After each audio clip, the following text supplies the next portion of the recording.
Ketika Yosafat kaya dan sangat terhormat, ia menjadi besan Ahab. Beberapa tahun kemudian, pergilah ia kepada Ahab di Samaria. Ahab menyembelih banyak kambing domba dan lembu sapi untuk dia dan rombongannya, dan mengajaknya untuk menyerang Ramot Gilead. Berkatalah Ahab raja Israel kepada Yosafat raja Yehuda, "Maukah engkau pergi ke Ramot Gilead bersama-sama aku?" Jawabnya kepadanya, "Kita sama-sama, aku dan engkau, rakyatmu dan rakyatku. Aku akan bersama-sama engkau di dalam perang."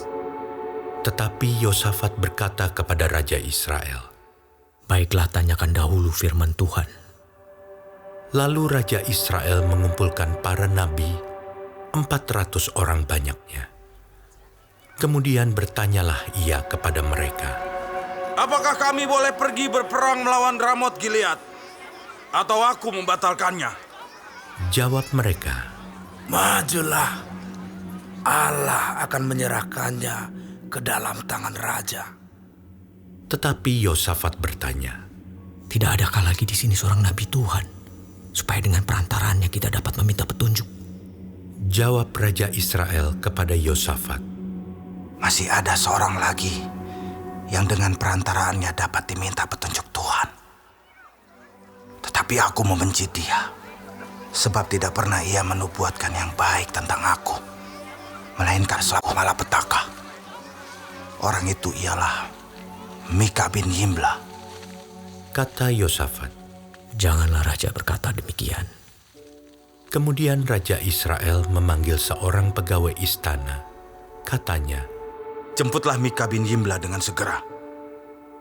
sementara raja Israel dan Yosafat raja Yehuda duduk masing-masing di atas tahtanya dengan pakaian kebesaran di suatu tempat pengirikan di depan pintu gerbang Samaria. Sedang semua nabi itu bernubuat di depan mereka. Maka Zedekia bin Kenaana membuat tanduk-tanduk besi, lalu berkata, "Beginilah firman Tuhan. Dengan ini, engkau akan menanduk Aram sampai engkau menghabiskan mereka." Juga semua nabi itu bernubuat demikian. Katanya, "Majulah ke Ramot Gilead, dan kau akan beruntung. Tuhan akan menyerahkannya ke dalam tangan raja." suruhan yang pergi memanggil Mika itu berkata kepadanya, "Ketahuilah, nabi-nabi itu sudah sepakat meramalkan yang baik bagi raja. Hendaklah engkau juga berbicara seperti salah seorang daripada mereka dan meramalkan yang baik." Tetapi Mika menjawab, "Demi Tuhan yang hidup, sesungguhnya apa yang akan difirmankan Allahku, itulah yang akan kukatakan." Setelah ia sampai kepada raja, bertanyalah raja kepadanya, "Mika, apakah kami boleh pergi berperang melawan Ramot Gilead? Atau aku membatalkannya?" Jawabnya, "Majulah, dan kamu akan beruntung, sebab mereka akan diserahkan ke dalam tanganmu." Tetapi raja berkata kepadanya, "Sampai berapa kali aku menyuruh engkau bersumpah, supaya engkau mengatakan kepadaku tidak lain dari kebenaran?"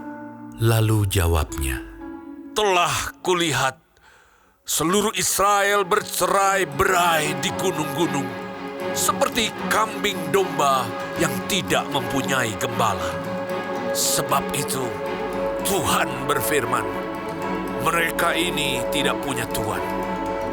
Baiklah masing-masing pulang ke rumahnya dengan selamat." Kemudian raja Israel berkata kepada Yosafat, "Bukankah telah kukatakan kepadamu, tidak pernah ia menubuatkan yang baik tentang aku, melainkan hanya malapetaka?" Kata Mika, "Sebab itu, dengarkanlah firman Tuhan.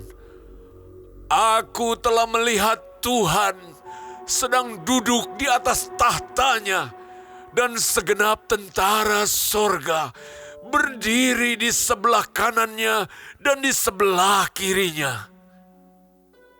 Dan Tuhan berfirman, siapakah yang akan membujuk Ahab, raja Israel, untuk maju berperang supaya ia tewas di Ramot Gilead? Maka yang seorang berkata begini, yang lain berkata begitu. Kemudian tampillah suatu roh, lalu berdiri di hadapan Tuhan. Ia berkata, aku ini akan membujuknya. Tuhan bertanya kepadanya, dengan apa?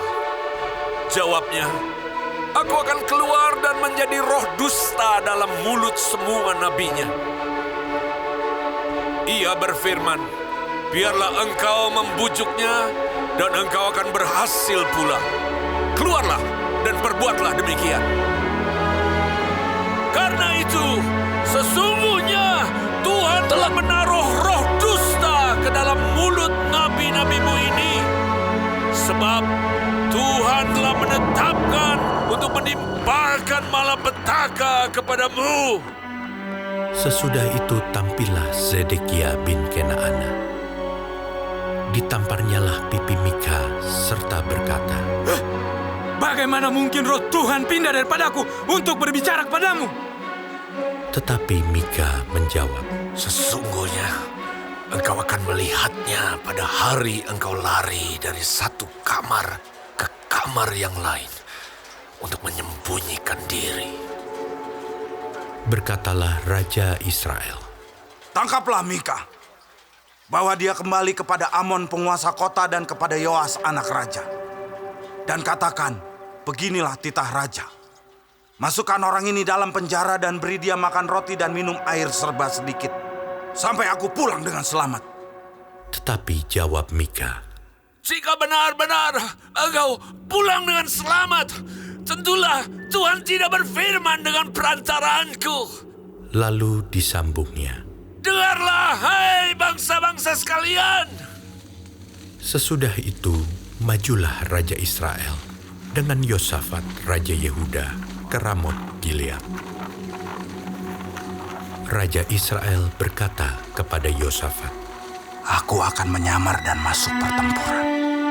Tetapi engkau, pakailah pakaian kebesaranmu. lalu menyamarlah Raja Israel. Kemudian mereka masuk ke pertempuran. Adapun Raja Negeri Aram telah memberi perintah kepada para panglima pasukan keretanya demikian. Janganlah kamu berperang melawan sembarang orang, melainkan melawan Raja Israel saja. Segera sesudah para panglima pasukan kereta itu melihat Yosafat, mereka berkata, Itu Raja Israel! lalu mereka mengepung dia untuk menyerang dia. Tetapi Yosafat berteriak, dan Tuhan menolongnya. Allah membujuk mereka pergi daripadanya. Segera sesudah para panglima pasukan kereta itu melihat bahwa dia bukanlah Raja Israel, maka undurlah mereka daripadanya. Tetapi seseorang menarik panahnya dan menembak dengan sembarangan saja, dan mengenai Raja Israel di antara sambungan baju zirahnya. Kemudian ia berkata kepada pengemudi keretanya, Putar, bawa aku keluar dari pertempuran, sebab aku sudah luka. Tetapi pertempuran itu bertambah seru pada hari itu. Dan Raja Israel tetap berdiri di dalam kereta, berhadapan dengan orang Aram itu sampai petang. Ia mati ketika matahari terbenam.